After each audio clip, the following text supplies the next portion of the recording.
Hello and welcome to the Airsoft Corner. I'm the Steam Junkie. And I'm Steve Jerky. I'm Jared!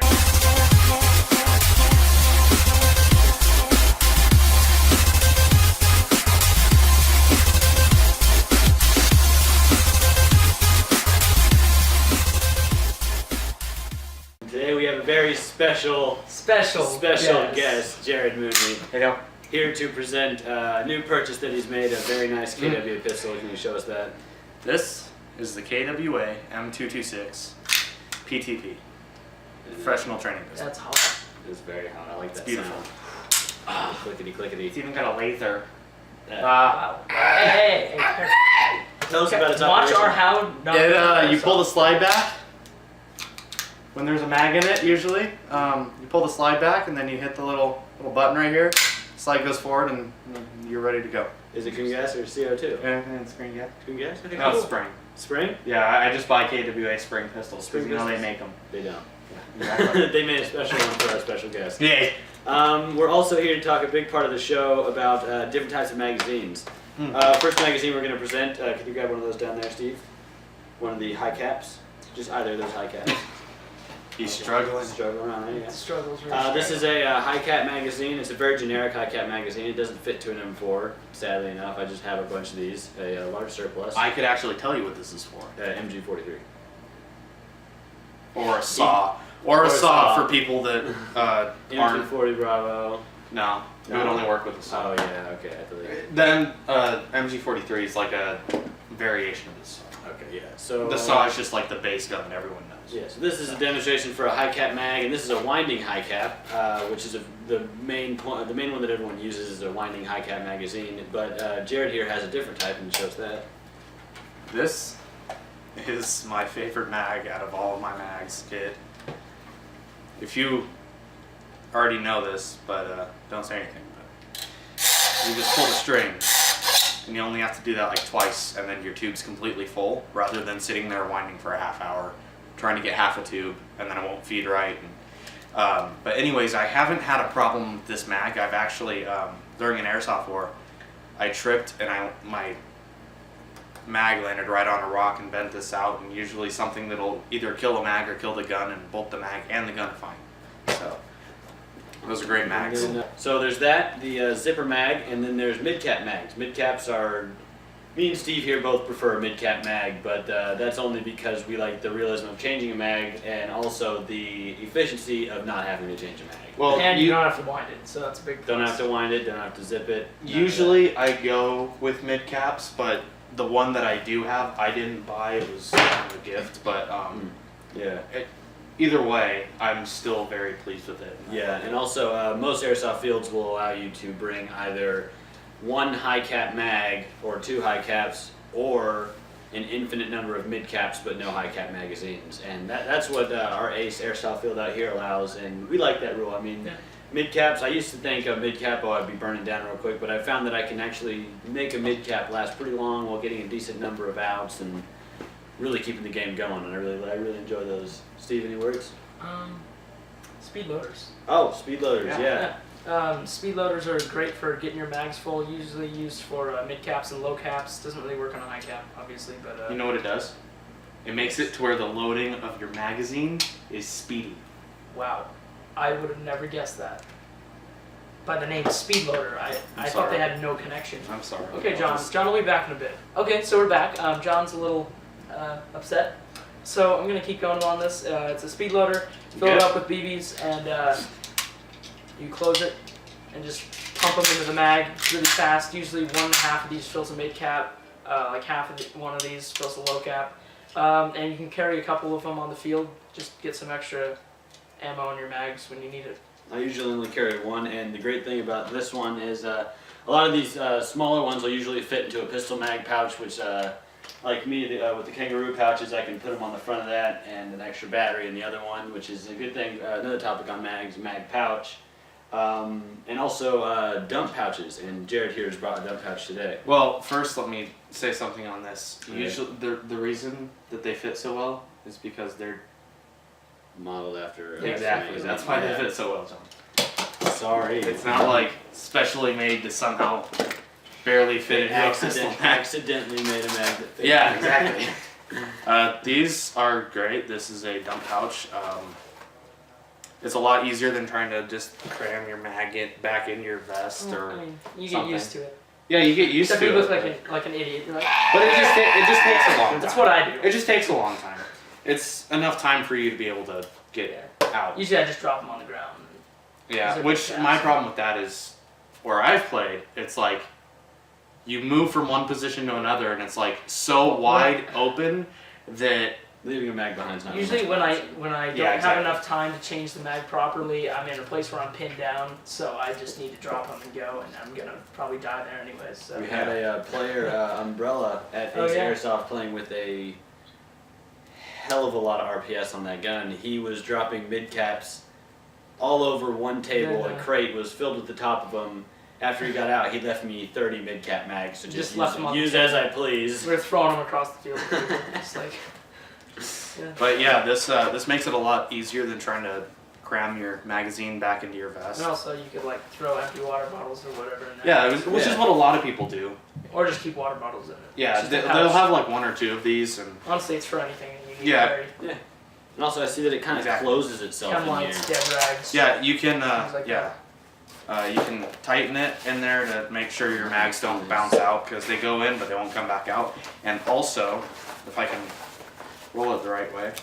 Oh, that's nifty. Oh. That's cool. Just goes like right there. Like How much was that? It was about $10, and then I looked online and it was on Wow. sale for $5. So, nice. That's cheap. but I bought it for $10. And where'd you get it? I got it off e-bike. Nice. Yeah, e-bike seems to be our best friend right now. Yeah, they're having a 23% off sale, so Yeah, that's some pretty Yeah. good stuff. They're like, hey, let's have a 23% off sale. Okay, it's another weekend with another holiday. Let's have another hey, one. Yeah. They're almost like Steam. it's a good store. Yeah, Almost it's like like Steam for airsoft guns. Tips for mags. In a mag well of your gun, to keep it from filling with dust, I actually cut out pieces of styrofoam to fill the mag well.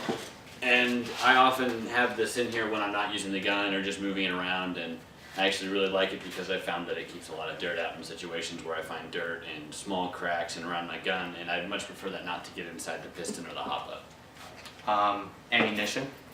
Oh BBs. Yeah, that's a good topic. Talk about BBs. This one is my favorite BB to use. And what gram is that? It looks like Probably like a 10,000 or something. I think it's Maybe maybe more. a good Maybe more. 30 millimeter, or maybe no more. No, it'll fit in your gun. Yeah, You yeah, just yeah. gotta just. You just gotta like widen the barrel a little. Highly recommended gram of BB. Me and Steve would recommend a 2.8. It really depends on what your gun can shoot. If you're okay with really low FPS, depends on how fast your gun is, obviously, but then you can go with .28s.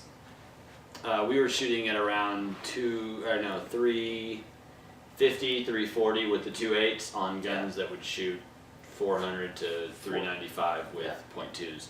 But I mean, it's worth it for that lack of FPS. You get a lot more, you get a lot straighter shot, and we were shooting with the .2s. It was like a cloud of BBs. We changed it to 2.8s, and it was a laser. It was a great day with those. I use .2s just because of the fact that they're readily available and you can buy them at like hardware stores and stuff. Not that I'd suggest getting those ones at hardware stores that are like Craftsman, but just they happen to be readily available. And you can ask anyone, and they'll probably have some container of .2s. Just like they're a good, I guess you could say, last resort gun, but.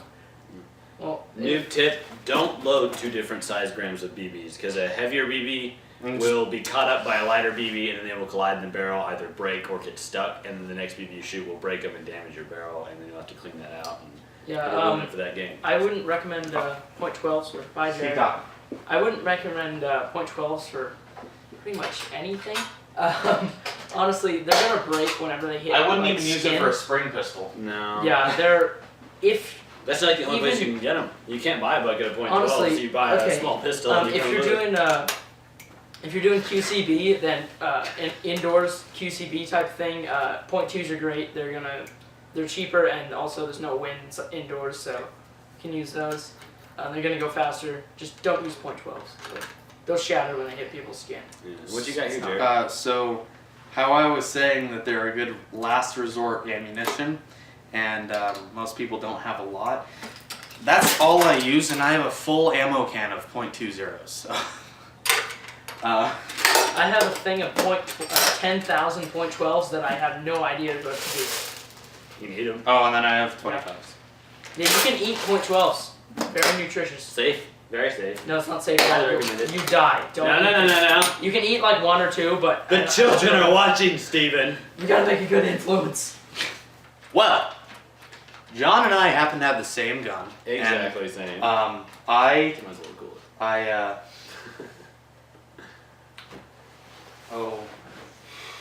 I referred him to this gun. Yeah. Just because of the fact that mine is very reliable and very robust too. So, we really like the KWA. It operates very well. It's not exactly a cheap gun and not exactly something you want to buy for like a first gun. And before you get it, we highly recommend that you have experience using other guns and maintaining other guns. Yep. But along that point, your gearbox is sealed. Just And like it has most gearboxes. Yeah, it's But- sealed with a little sticker, and if you were to take your gearbox apart and tear the sticker, which it's impossible to put it back exactly the same way, and you can't get a warranty for it, which for 3 years, if something happens to your gearbox and you don't break that seal, they'll replace it. But what I was saying is, the KWAs, they're a lot like how AKs are, and the real steel AKs are. These things They're are not just, great. they can get, mine has been filled with sand and dust and grime and just, Probably clean that. oh, I do. But what I'm saying is, it'll just get filled with crap and it'll still work. Just because of the fact that they know how to make a gearbox that's not gonna. You know, I just had a thought. I know what we're gonna name your gun. Sandman. So attachments, you have a light and a light, yeah, and a suppressor. Yeah, and then we have Steve Jerky's gun, which of the lot of us has the most attachments. Okay, so my gun Very true. is kind of complicated. I mean, it's a standard M4. It's That's actually- not standard, girl. Well, It's standard. it's a classic Army M4. It's a pretty durable gun. The components inside the gearbox are really high grade. I don't know if they match up to a KWA, but they're pretty good. All steel components. And this gun originally did not have the metal upper and lower receiver. I installed those courtesy of Sting Jackie. So basically, what you're telling us is the only thing that's original on your gun is the gearbox. No, the things original on this gun is the gearbox, the buffer tube, the stock, the rail system, the barrel, pretty much a lot of it. It fires about, it used to fire about 320 FPS with .2s. It fires around 400 with .2s now. Well, that's like ours too. It's like same That's- as theirs. that's quite a leap. Shoots around 16 RPS or 1,000 RPM. We put a heavier spring in it, the M110. That's why it shoots faster. We also put a stronger motor in it, so it kept the RPS. Some attachments I have on it. This suppressor. Also this tack light. Bruh. Whee! Okay, so some attachments on this gun. I have a suppressor, flashlight, No, you don't. a foregrip, and I also recently added it's a EOTech holographic knockoff sight. It's not an actual holographic EOTech because those cost like $700. You were leading everyone on there, Steven. Yeah, Steve. It's an I'm sorry. EOTech holographic knockoff. knockoff. Well, I'm not gonna spend $700 on. That's a great, yeah. You could have just said, this is a knockoff. I've just been more on a site than you've So done. yeah, your gun. and exactly. we recently painted this two-tone to match the gun, and yeah. I've also fallen on this gun. It bent the barrel, cracked the stock, and lost the front receiver pin. Honestly, it wasn't that bad for a 5-foot fall directly onto my gun. So. And Yeah. That's so my Junior, gun. Sandman, and No Name. George. And very robust too. I don't know what that means. Means sturdy. Ah! I have robust thighs. Shrubbery. Shrubbery. What's a shrubbery? I know what we're gonna name your gun. Sandman. Mr. Sandman. Bring us your dreams.